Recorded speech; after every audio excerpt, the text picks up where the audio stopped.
नमस्कार दोस्तों, सरकारी ऑर्डर चैनल में आप सभी का स्वागत है। आज मैं आपको बताने वाला हूं कि आप 2 पैन कार्ड किस प्रकार से ले सकते हैं। ले सकते हैं या नहीं ले सकते हैं। अगर लेंगे तो उसके बाद आपको क्या-क्या करना होगा जिससे आपको भविष्य में उसके फ़ायदे मिलेंगे। तो सबसे पहले मैं आपको बताता हूँ कि आपको क्या-क्या फ़ायदे मिलने वाले हैं अगर आप 2 पैन कार्ड लेते हैं। जैसा कि आप जानते हैं अगर आपके पास 2 पैन कार्ड हों और आप उनसे अपनी इनकम को डिवाइड करके दिखा पाएँ, तो ये तो सोने पे सुहागा वाली चीज़ हो जाएगी। तो आप 2 पैन कार्ड बनवा सकते हैं और उस दोनों पैन कार्डों पे अलग-अलग इनकम टैक्स भी आप उसका भर सकते हैं। जब 2 पैन कार्ड पे भरेंगे तो आपकी इनकम कम हो जाएगी या तो आपको टैक्स कम लगेगा या हो सकता है टैक्स लगे भी ना, आपका टैक्स पूरा बच जाएगा। और जो इस बारे में डिटेल जानकारी मैं आपको बताऊँगा कि आप किस प्रकार से 2 पैन कार्ड ले सकते हैं। तो सबसे पहले आपके दिमाग में आएगा कि हमें तो ये पता है कि हम 2 पैन कार्ड ले ही नहीं सकते हैं। तो मैं आपको ये भी बता दूँगा कि 2 पैन कार्ड कौन लोग नहीं ले सकते हैं और किस प्रकार से आप 2 पैन कार्ड ले सकते हैं। तो इसके लिए आपको पूरी वीडियो को ध्यान से देखना पड़ेगा और मेरे चैनल को प्लीज़ लाइक, शेयर और सब्सक्राइब कर दीजिए। सबसे पहले मैं आपको बताता हूँ कि आप पैन कार्ड अगर 2 लेते हो तो क्या होता है? अगर एज़ अ इंडिविजुअल जैसे कि आप एक इंसान हैं और आप अपने नाम पे 2 पैन कार्ड ले लेते हैं तो वो इल्लीगल है। और उसमें आपको पेनल्टी भी होती है और आपको दुगनी जैसे मैंने लिखा है double trouble. 2 pan card double trouble.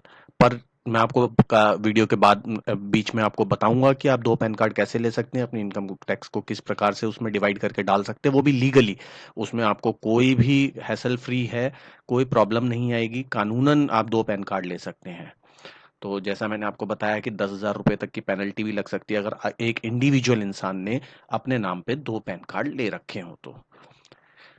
अब ये कई बार होता है कि आप जानना चाहेंगे 2 पैन कार्ड कौन लेता है? मेरा तो 1 ही पैन कार्ड है। हो सकता है फिर भी आपके नाम पे 2 पैन कार्ड इश्यू हो और आपको पता भी ना हो इस बारे में। इसीलिए सरकार ने अभी आधार से उसे लिंक करना शुरू किया है और जो दूसरा पैन कार्ड है अगर किसी के पास गलती से, तो उसको वो बंद कर देंगे। मगर किस-किस कंडीशंस में होता है तो हम सबसे पहले जान लेते हैं। जैसे कई बार क्या होता है, कोई इंडिविजुअल अपना नाम बदलता है। तो जब वो अपना नाम बदलता है तो उसको लगता है कि भाई मेरे को अब नया पैन कार्ड बनवाना पड़ेगा, पुराना पैन कार्ड छोड़ देता है, नया पैन कार्ड अप्लाई करता है और उसको नया पैन कार्ड मिल जाता है। अब इस कंडीशन पे उसके पास 2 पैन कार्ड हो गए जो कि गलत है, कानून की नज़रों में वो गलत है। एक कंडीशन होता है महिला की शादी हो गई, वो जाती हैं, शादी के बाद उनका सरनेम चेंज हो जाता है, वो दूसरा पैन कार्ड गलती से अप्लाई कर देती हैं। एक होता है कि आपने एक एप्लीकेशन भरी, पैन कार्ड बनवाया, पर आपके पास वो कभी रिसीव ही नहीं हुआ। आपको लगा वो पैन कार्ड बना ही नहीं, आपने दोबारा एप्लीकेशन भरी और आपको पैन कार्ड बन के आ गया। मगर जो आपने पहली एप्लीकेशन भरी थी, उस पे भी आपको एक पैन कार्ड इश्यू हो गया था। और कुछ लोग टैक्स बचाने के लिए भी इस प्रकार की काम करते हैं जो कि बिल्कुल ही इल्लीगल है और गलत है। तो ऐसा काम बिल्कुल भी ना करें। और इसके बाद आप जो सेकंड पैन कार्ड है, अगर आपका किसी कारणवश बन गया है तो उसको तुरंत सरेंडर कर दें वरना आपको 10,000 की पेनल्टी है। पर आप दूसरा पैन कार्ड अगर आपको बनवा के अपनी इनकम डिवाइड करके दिखाना चाहते हैं तो उसका तरीका है, कानूनन तरीका है, लीगल तरीका है, उसको आप फॉलो करें। आगे मैं आपको बताऊंगा वो क्या है, इसीलिए मैं आपको पहले बता रहा हूँ अगर आपके पास 2 पैन कार्ड हैं और वो आप ही के नाम पे दोनों पैन कार्ड हैं, इंडिविजुअल कैटेगरी के अंदर है। जो मैं आपको 2 पैन कार्ड बताने वाला हूँ, सिर्फ उसमें आपकी कैटेगरी बदल जाएगी, नाम के आप से ही होगा, आप ही के नाम से होगा और आप अपनी इनकम को डिवाइड भी कर पाएंगे उस पे बिल्कुल। तो अगर आपके पास 2 पैन कार्ड किसी कारणवश बन गए हैं, तो पहले ये ऑप्शन ऑनलाइन भी होती थी बट अब ऑनलाइन नहीं है, आपको ऑफलाइन ही अपना इनकम टैक्स का जो आपका एओ ऑफिस होगा, आईटी ऑफिस होगा, इनकम टैक्स ऑफिसर, उसके पास जाके आपको अपना पैन कार्ड सरेंडर करना पड़ेगा। पैन कार्ड सरेंडर करने के लिए जो आपका काम है, आपको एक एप्लीकेशन लिखनी होगी, एक बॉन्ड होगा, उस बॉन्ड के अंदर स्टैम्प पेपर लगा के आप ये लिख के देंगे कि मैंने इस पैन कार्ड को कहीं और यूज़ नहीं किया है, कोई इस पे इनकम टैक्स लायबिलिटी नहीं है। और आपका जो पैन कार्ड आप सरेंडर करना चाहते हो ओरिजिनल लगाएंगे, उसके अलावा जो पैन कार्ड आप रखना चाह रहे हैं, जो आप परमानेंट रखना चाह रहे हैं, उस पैन कार्ड की कॉपी और आधार की कॉपी लगाएंगे। यहाँ बात ध्यान रखने वाली ये है कि अगर आपका आधार से लिंक्ड है वो पैन कार्ड, तो आपके लिए थोड़ी सी मुश्किलें और बढ़ जाएंगी। आपको उसे डीलिंक करने के लिए भी लिखिएगा और वो डीलिंक भी कराना पड़ेगा। उसका पूरा प्रोसेस है, वो प्रोसेस की वीडियो मैं अलग से बना दूंगा, नहीं तो वीडियो बहुत बड़ी हो जाएगी। तो यहाँ पे मैं आपको सिर्फ इतना ही बता रहा हूँ कि अगर आप इंडिविजुअल कैटेगरी में आपके नाम पे किसी भी प्रकार से 2 पैन कार्ड हैं, तो आप उसे तुरंत एक पैन कार्ड को सरेंडर कर दीजिए, नहीं तो 272B सेक्शन के अंदर आप पे 10,000 रुपए तक की पेनल्टी लग सकती है। अब हम आते हैं कि अगर मान लीजिए मैं चाहता हूं कि मैं 2 पैन कार्ड बनवाऊं, तो किस प्रकार से बनवा सकता हूं? कोई तरीका है? क्या सच्चाई सच्चाई है इसमें? तो जी हाँ, मैं आपको बता दूं, बिल्कुल आप 2 पैन कार्ड बनवा सकते हैं और आपके जो दोनों पैन कार्ड होंगे वो कानूनी लीगली वैलिड होंगे और दोनों पैन कार्ड आप यूज कर सकते हैं। तो पहला पैन कार्ड तो आपका इंडिविजुअल कैटेगरी में बन गया। अब बात आती है हिंदू अनडिवाइडेड फैमिली, HUF। एक कैटेगरी होती है इनकम टैक्स के अंदर, हिंदू अनडिवाइडेड फैमिली। उसके अंदर आप अपना दूसरा पैन कार्ड अप्लाई कर सकते हैं। तो जैसे ही आप वो दूसरा पैन कार्ड अप्लाई करते हैं तो वो पैन कार्ड आपका नाम से ही आता है। जो घर माफ कीजिएगा, जो घर परिवार का कर्ता मींस जो हेड मेल फैमिली मेंबर होता है, उसके नाम पे ये पैन कार्ड इशू होता है, कर्ता के नाम पे। बाकी सारे इसके को मेंबर्स होते हैं। अब आप कहेंगे अरे हिंदू अनडिवाइडेड फैमिली, भाई मैं तो न्यूक्लियर फैमिली में रहता हूँ, मतलब मैं हूँ और मेरी वाइफ है, तो मैं तो HUF अप्लाई नहीं कर सकता। तो ऐसा नहीं है। जिस दिन आपकी मैरिज होती है आप HUF में एंटर हो चुके हैं, कानूनन HUF बिल्ट हो चुका है। तो ये चीज़ आपको मैं बता दूं, इस चीज़ के लिए मैं आपको लेके चलता हूं अपने कंप्यूटर स्क्रीन पर और आपको इनकम टैक्स की साइट पे ले जाता हूं। यहाँ देखिए हिंदू अनडिवाइडेड फैमिली। तो हिंदू अनडिवाइडेड फैमिली जो है section 2 with in bracket 31 income tax act के अंदर बताई गई है। इसके अंदर कोई भी हिंदू लॉ के अंदर जो इंसान है वो इसको क्रिएट कर सकता है। उसमें जरूरी नहीं है कि आपके पिता हैं, आपके 2 बच्चे होने चाहिए या 3 बच्चे होने चाहिए तभी वो फॉर्म होता है।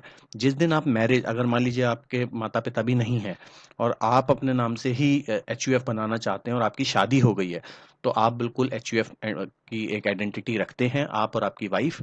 उसके बाद अगर आपके बच्चे हो जाएंगे तो उनको आप एंटर कर सकते हैं। अगर आपके माता पिता हैं तो फिर आपके जो पिता हैं उनके नाम पे ये HUF बनेगा और उस इस प्रकार से ये फॉर्म होता है। तो इसमें कौन कौन, एक तो मैंने बता दिया हिंदू लॉ के अंडर जितने भी लोग आते हैं वो सारे। उसके अलावा जैन और सिख, जैन और सिख, ये देखिए साफ साफ लिखा हुआ है पॉइंट नंबर 3 में, जैन और सिख फैमिलीज। जबकि ये हिंदू लॉ से गवर्न नहीं होते, फिर भी इन्हें HUF कैटेगरी में रखा जाता है। तो सबसे पहले हमने ये जान लिया कि HUF कैटेगरी क्या है, किस प्रकार से फॉर्म कर सकते हैं। इसके लिए कोई कॉन्ट्रैक्ट नहीं बनता है, बट एक डीड जरूर बनती है। और वो डीड किस प्रकार से बनती है, कैसे बनती है, तो HUF बनाने की पूरी एक मैं डिटेल वीडियो अलग से बना दूंगा। उसमें आप HUF कैटेगरी में किस प्रकार से अप्लाई कर सकते हैं, कैसे आप अपना इनकम टैक्स भर सकते हैं, किस प्रकार से HUF बना सकते हैं, आपको पूरी जानकारी मिल जाएगी। तो यहाँ मैं सिर्फ आपको इतना ही बता रहा हूँ कि आप एक HUF क्रिएट कर सकते हैं, हिंदू अनडिवाइडेड फैमिली का पैन कार्ड। तो उसमें कर्ता का जो पैन कार्ड आ जाता है वो मेल जो हेड ऑफ फैमिली होता है उसका बनता है, उसको कर्ता कहते हैं और मेन वही होता है। इसके अंदर किस प्रकार से आप उसको के अंदर कॉर्पस ला सकते हैं, मींस कॉर्पस से मेरा तात्पर्य है कि आप किस प्रकार से पैसा ला सकते हैं उसमें आप। अच्छा मैं आपको बता दूं फायदा क्या होगा अगर आप HUF बना लेते हैं। एक आपका इंडिविजुअल पैन कार्ड हो गया और एक HUF का पैन कार्ड हो गया। तो हम एक ऐसे केस मानते हैं कि आपके पास आपकी सालाना इनकम 10 लाख है। अब 10 लाख रुपए पे आपको हो सकता है 30% टैक्स लग रहा हो। साथ ही साथ आपके पास जो फ्लैट है, आपका जो घर है, जो आपका पैतृक घर है, उस पे आपको उसको आपने लोन उस पे दे रखा है, रेंट पे दे रखा है। अब उससे आपको 1,20,000 या 2 लाख रुपए या 5 लाख रुपए साल का पैसा आता है, 5 लाख रुपए। अब यहाँ पे बात आती है कि उस 5 लाख रुपए पे भी आपको 30% टैक्स देना पड़ रहा है यहाँ पे। परंतु अगर आप उसको HUF में कन्वर्ट करा लेते हैं, क्योंकि वो आपके एंसेस्टर प्रॉपर्टी है, मीन्स आपका पैतृक संपत्ति है, उस पैतृक संपत्ति से जो आप पैसा अर्न कर रहे हैं, तो उसके लिए आप एक अलग से पैन कार्ड बनाएंगे HUF कैटेगरी में। अगर आप मैरिड हैं और अगर आपके पिताजी हैं जिंदा तो उनके नाम पे बनेगा वो कर्ता का। अगर वो नहीं है और आपको पैतृक संपत्ति मिली है, आपके पिता से मिली है और आप ही हैं आज की डेट में कर्ता, आपका कोई भाई बहन है उनके भी नाम पे है, तो वो सब उस HUF के मेंबर बन जाएंगे। तो यहाँ ये भी बहुत ध्यान देने वाली बात है, जब आप एचयूएफ क्रिएट करते हैं तो आपको बहुत सारी टैक्स की लाइबिलिटीज के साथ साथ मतलब कुछ आपको फायदे मिलते हैं। जैसे मैंने बताया कि आप टैक्स बचा पाएंगे इससे। इस एचयूएफ के अंदर आप गिफ्ट भी ले सकते हैं। एचयूएफ के अंदर आप जो पैसा आता है उसको आप कहीं लगा सकते हैं, उससे इंटरेस्ट भी गेन कर सकते हैं, तो उस पे आपको टैक्स कम लगता है। पर यहीं पे मैं अगर आपको एक और बात बताऊं, तो जैसे ही आप एचयूएफ क्रिएट करते हैं और उसके जो मेंबर होते हैं, तो उनका पूरा पूरा राइट बन जाता है उस पर्टिकुलर प्रॉपर्टी के ऊपर। जितने भी मेंबर होंगे हिंदू अनडिवाइडेड फैमिली के अंदर, तो उन सबका उस पे एक राइट भी क्रिएट हो जाता है। तो एचयूएफ बनाते समय बहुत ध्यान रखें और किसी एक्सपर्ट से ही बनवाएं, किसी लॉयर से ही बनवाएं। और इसके अलावा मैं आपको ये भी बता दूं कि जब आप एचयूएफ क्रिएट कर लेते हैं, तो इसमें जो पैसा है, आप जैसे मान लीजिए आपको गिफ्ट मिलता है, जैसे आपकी शादी हुई तो शादी में आपको आपके father in law, mother in law या और कोई रिलेटिव्स कुछ पैसा देते हैं, तो उसके थ्रू आप कॉर्पस क्रिएट कर सकते हैं, आप उसमें पैसा इकट्ठा कर सकते हैं। उसके बाद जैसे आज की डेट में बहुत सारे लोग ऐसे हैं जो शेयर मार्केट में बाय सेल करते हैं। तो शेयर मार्केट का जो पैसा है, अगर आप इंडिविजुअल कैटेगरी में कर रहे हैं तो आपको उस पर टैक्स आ रहा है। बट अगर वही आपका एचयूएफ कैटेगरी में खोला हुआ अकाउंट होगा, क्योंकि आपका पास एक अलग से पैन कार्ड मिलेगा जिस पे आपका नाम लिखा होगा और उसके आगे एचयूएफ, मान लीजिए एक राम कुमार है, उनका एक इंडिविजुअल कैटेगरी में एक पैन कार्ड है, तो उन्होंने एक एचयूएफ क्रिएट करी, तो राम कुमार एचयूएफ एक उनका पैन कार्ड और बन जाएगा। यहाँ उनकी लाइबिलिटी आएगी कि अब उन्हें 2 बार इनकम टैक्स रिटर्न भरनी पड़ेगी, मगर साथ ही साथ उनको ये बेनिफिट मिलेगा कि वो अपनी इनकम को डिवाइड कर सकते हैं। अब उनके जो कॉर्पस, उनके उनके एचयूएफ के अंदर जो पैसा है, उससे वो मान लीजिए शेयर्स परचेज करते हैं और बेचते हैं, और उस पर जो प्रॉफिट गेन करते हैं, तो वो उनका एचयूएफ में जाएगा, ना कि वो इंडिविजुअल में जाएगा। उनकी जो सैलरी है, सिर्फ उन्हें उसी पे टैक्स वहां पे भरना पड़ेगा। और इस कैटेगरी में हो सकता है कि अगर उनकी सालाना आय 5 लाख से कम है एचयूएफ की, तो कोई टैक्स भी ना लगे, जबकि अगर वो अपनी सैलरी में उसको इंक्लूड कर देते तो हो सकता है उसी उसी अमाउंट पे उन्हें 30% का टैक्स देना पड़ता। तो ये डिटेल वीडियो मैं अलग से बना दे रहा हूँ एक एचयूएफ के ऊपर, वो आप उसको जरूर देखिएगा। उसमें आपको पूरा समझ आ जाएगा किस प्रकार से आप रजिस्ट्रेशन करा सकते हैं, क्या क्या उसके बेनिफिट्स उठा सकते हैं, किस प्रकार से आप रख सकते हैं। यहाँ मैं एक बार दोबारा से रिपीट कर दूं कि इंडिविजुअल कैटेगरी में आप 2 पैन कार्ड बिल्कुल भी ना बनवाएं। अगर आपने इंडिविजुअल कैटेगरी में 2 पैन कार्ड बनवा लिए तो आपके ऊपर पेनल्टी लग सकती है 10,000 रुपए तक की। और अगर आपको मेरा ये वीडियो पसंद आया तो प्लीज़ मेरे चैनल को लाइक, शेयर और सब्सक्राइब ज़रूर करें, और इस प्रकार की जानकारी अपने सभी दोस्तों से शेयर करते रहें। इस प्रकार के वीडियो मैं लगातार बनाता रहूं, इसलिए आप प्लीज़ प्लीज़ मेरे चैनल को लाइक, शेयर और सब्सक्राइब ज़रूर करें। और अगर आपके कोई प्रश्न आपके दिमाग में आ रहे हों तो नीचे कमेंट बॉक्स में अवश्य पूछें, मैं उसको पूरा जवाब देने की कोशिश करूंगा। धन्यवाद।